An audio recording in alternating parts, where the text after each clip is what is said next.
here we are in Baja, California, driving the new Ford Ranger Raptor down the kind of fire roads that owners will experience this truck on every day, taking full advantage of its long travel suspension, twin locking differentials, and meaty BF Goodrich tyres.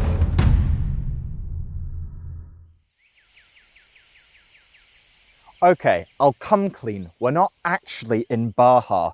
We're in Surrey, which you might reason is not the natural habitat for an off-road focused pickup truck. But Ford of Europe sold 8,000 of the last generation Ranger Raptor, so there's clearly a market in the UK for a pickup truck like this. Perhaps that's why Ford has been so willing to go to town with this new model, aiming to rectify all the issues we had with the last generation model. So stick with me and I'll walk you through the 10 key things I think you need to know about this new pickup truck. And remember, if you want a great deal on your next new car, head over to whatcar.com. And if you want to see more videos like this one, make sure to subscribe to our channel.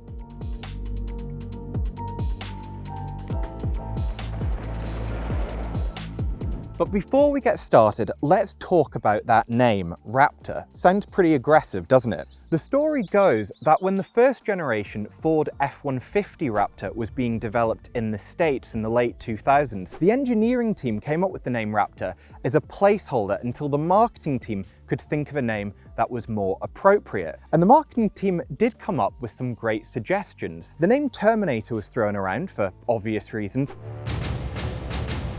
as was the name Condor. But neither of those quite captured what the Raptor was all about, which was namely to be the most driver-focused, off-road ready pickup truck on the market that sat at the top of the food chain and had no competitors. So for that reason, the initial evocative bird of prey name, Raptor, stuck. The Ranger Raptor has what you would call a body-on-frame construction, which is exactly what it sounds like. It's a body that sits on top of a traditional frame. But to stop it shuddering and shaking like you get with the regular Ranger, and to be fair, most body-on-frame pickup trucks, both of those elements have been massively reinforced. Now, not only should that mean that the Ranger Raptor feels beefier and more resilient off-road, but it should also feel tighter, more accurate and involving on the road. Speaking of strength, if you look under here, you'll find a beefy steel bash plate that's designed to protect the bumper, but also the radiator behind it. And if you look even further underneath, you'll find a couple of skid plates that are designed to protect the engine and the gearbox. But the main thrust of the transformation from workhorse Ranger to off-road ready Raptor is the fitment of long travel suspension and some pretty trick Fox dampers. Now, those dampers can monitor if they should be softened or stiffened up to 500 times per second. And what that means is, if you find yourself going over a jump, while this truck is in the air, the dampers are aware of that and they will firm up to give you the softest landing possible. It's really impressive stuff. Now, I appreciate that things like front and rear locking differentials and switchable four-wheel drive systems all sound a little bit intimidating, but you don't need to be worried because Ford has actually made all of those systems incredibly approachable. If you look down here, you actually have a rotary drive mode selector, and there's 7 drive modes to choose from in the Ranger Raptor, starting in normal and working all the way up to rock crawl. And between those, you have sport, slippery, modern ruts, sand, and Baja. So effectively, you just look at what's in front of you, select the drive mode to suit the situation, and in theory, the truck should be able to deal with it. There's even something called a trail control system, and it's effectively like a very slow version of cruise control. You can just set your speed using the toggle on the steering wheel, and you don't have to worry about accelerator inputs. You can just spend all your time picking that perfect line while you're off-road. All the drive modes are incredibly well thought out, and that ethos works its way into the layout of the Ranger's interior. I love that all the drive modes are controlled by a physical rotary controller, making it easy to use on the move. And it's also great that the climate controls are controlled by rotary knobs and buttons. That's not the case in the closely related Volkswagen Amarok that forces you to change the climate control through its 12-inch infotainment system. And while the layout of the interior is very similar to a regular Ranger, Ford have made some changes to lift the ambience of the interior in the Raptor. So for example, you get these nice coloured inserts, you also get contrast stitching, the seats are leather and Alcantara, and on the dashboard and the tops of the doors, you get these nice soft touch materials. In fact, this one feels very similar to what you would get in a diving suit. In terms of the driving position itself, as standard, you get seats that are 10-way electrically adjustable, and you also get a steering wheel that adjusts for reach and rake, so it's very easy to find your optimum driving position. But wherever you actually fix your seat, you're naturally sat very high, higher than you are in a regular Ranger, and also higher than you would be in something like a full-size Range Rover. And the benefit of that is fantastic visibility out the front. I can actually see all the way to the end of the bonnet. Out the back, visibility is pretty good, but this is a very long vehicle, so it can be quite tricky to park. Thankfully, as standard, the Ranger Raptor comes with parking sensors front and rear, and a 360-degree camera. Before I jump in the back to show you how much room there is back here, I thought I'd point out a couple of useful features. So if you pull a toggle down here, the whole rear seat base actually comes up and exposes a couple of neat cubby holes that are useful for hiding valuables. This one in particular is actually quite a good size. We put that back down. The rear of this bench also folds forward to expose the subwoofer for the B&O stereo, a jack, and a couple of useful mounting points. I'm 5'9" and I'm sat behind my driving position, and as you can see, I have plenty of room back here. I've got enough knee room and enough room as well to fit my feet under the driver's seat. Now, if I move over into the center seating position, the first thing you'll notice is there is a massive transmission tunnel, so you might end up knocking knees with your passengers. However, the seat itself is quite wide and quite comfortable, so if you wanted to sit 5 up in here for short journeys, it is completely doable. Now, one of our biggest complaints about the last generation Ranger Raptor was that for a performance-focused pickup truck, its 2-litre diesel engine just wasn't powerful enough or characterful enough. But Ford has clearly been listening, because for this generation of Ranger Raptor, you can have it with, yes, a 2-litre diesel engine, but you can also have it with a 3-litre turbocharged V6 petrol, which is what we're testing today. Now, sadly, in some other markets like Australia, this engine comes from the factory producing nearly 400 brake horsepower. But in the UK, it's been detuned to 288 brake horsepower. So performance is respectable, but not exactly scintillating, with 0 to 62 miles an hour taking a claimed 7.9 seconds. So at the moment, I have the car in Baja mode. So what that does is open up the valves in the exhaust to give you a better soundtrack, primes the suspension for some off-road abuse, and it also quickens up the 10-speed gearbox. And I have to admit, on narrow green lanes like we have in the UK, 288 brake horsepower feels like plenty of poke. And even the worst obstacle that you're going to come across on a typical green lane is no more taxing for this thing than mounting a curb, to be honest. If you really wanted to push this to its limit, you'd either have to own your own land or potentially go to a dedicated off-road centre.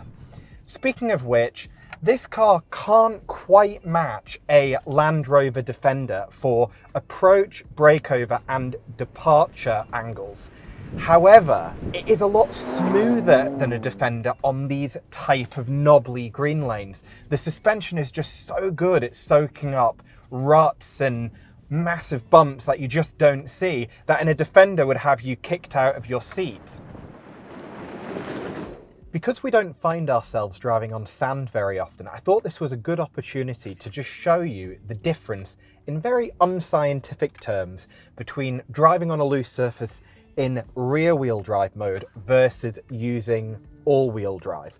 So currently I'm in rear-wheel drive mode, which is supposedly more fun, but I'm just going to show you how tricky it is to actually get off the line. So here we go. Put my foot down. We're not really moving. Right, now we're starting to go. And now we've got some grip and we're away. So once you've actually got going, rear-wheel drive mode's fine. And to be honest, if we were actually in Baja, I think rear-wheel drive mode would be the most fun because it allows the car to move around more underneath you. However, on these really tight green lanes, I have to admit, I've been finding four-wheel drive more preferable. I just don't really want the car stepping out even at 20 miles an hour, and I like the added control that four-wheel drive gets you. I've also nearly got myself stuck a couple of times today doing three-point turns and forgetting that the car was in rear-wheel drive, and even with these BF Goodrich tyres, it does tend to bog quite a lot. So four-wheel drive will certainly get you out of a sticky situation. Right, we're back set in exactly the same position on this soft sand. So I'm going to turn the car from two-wheel drive into all-wheel drive. Just make sure that's engaged. It is. And let's see how it gets on this time. So accelerate, grip straight away, and off we go.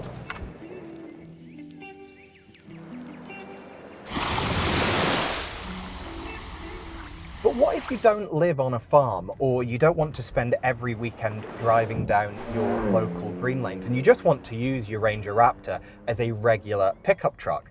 Well, I have good news for you because the Raptor is just as impressive on-road as it is off-road. That's because it just rides so much better than the regular Ranger, and that means that it rides better than most pickup trucks on sale. And I reckon that's because of what I said earlier about the body and the frame both being reinforced and being stiffer.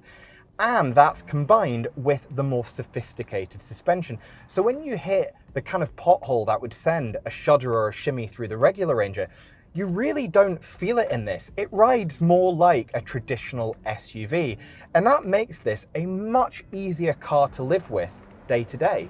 It also steers surprisingly well for such a big truck. It has that typical Ford steering that's well weighted and linear in its action, so you can place it exactly where you want it on the road. I must say though, those BF Goodrich tyres do not produce a lot of grip when you're on tarmac. So I would suggest that you tackle a tight and twisty country road with that slow in, fast out technique, because if you really try and hustle it down a country road, it will start to tie itself in knots. Now, earlier I said this truck had a 10-speed automatic gearbox, and I didn't get that wrong. It really does have 10 ratios. If you're wondering if that's simply too many gears, well, I have to admit, if you leave the truck in normal mode, it can take quite a while to find the correct gear when making a last-minute overtake, because sometimes it has to drop from, say, 10th gear all the way down to 5th. However, if you select Sport mode with the Drive mode selector, it's remarkably good at predicting what gear you need to be in for the situation at hand. Or you can do what I do and press the M button on the gear selector.